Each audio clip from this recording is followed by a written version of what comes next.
Week 2 of logging at the Sayward Town Forest is concluding. All of the trees have been cut by the harvester and are now in piles to be processed by the harvester. The harvester is the machine that'll come and grab these whole trees, cut them into logs, process the tops. Anything that can't be sold will be left in the woods. All the logs and any firewood material will be moved to the landing to be sold to a mill. Conditions have been okay for us here. We're fighting some mud and some water due to the rain we had this summer and the rainstorms we've been having throughout winter, but I believe it'll be cold enough here to continue.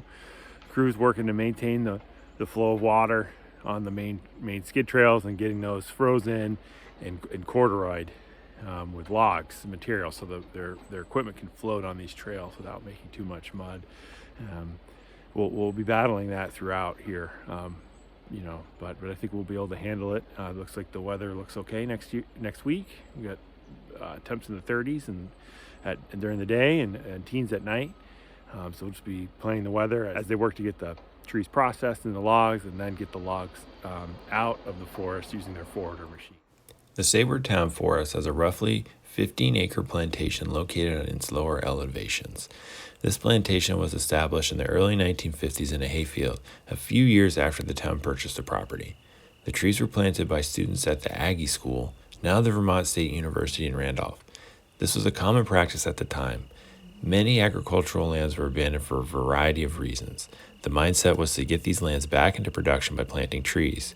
Common species chosen for these plantations were red pine, white pine, and occasionally Norway or white spruce. Thinning of the trees in this plantation has occurred many times in the 75 years since it was planted.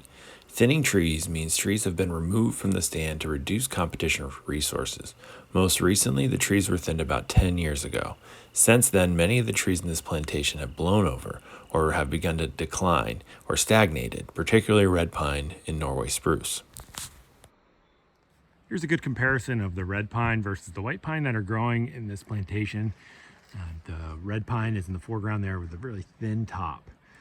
Next to those are the white pine with a more thick and deep green crown.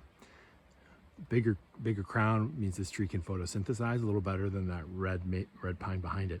You also can notice all of the sky around that red pine. It hasn't taken the advantage of having that growing space that was given to it 10 years ago. It hasn't really expanded its crown, whereas some of this white pine has definitely expanded its crown, starting to occupy some of that growing space. And that's why the red pine is slated to be removed, is because it hasn't really responded at all. It's stagnated in growth as compared to the white pine, which we'd like to grow a little longer. Because of the recent blowdown and general decline, the decision was made that during this management operation, red pine and Norway spruce were removed from the main portion of this plantation, and that the white pine be thinned once more. The removal of trees will allow the established young trees in the understory to receive more sunlight, which will increase their growth rate. New trees will also become established. The trees that seed into this area or that are already established in the understory are more suited to the natural community that would have been growing here before this area was cleared for a hayfield. I'm excited to watch this area develop as new trees begin to grow here.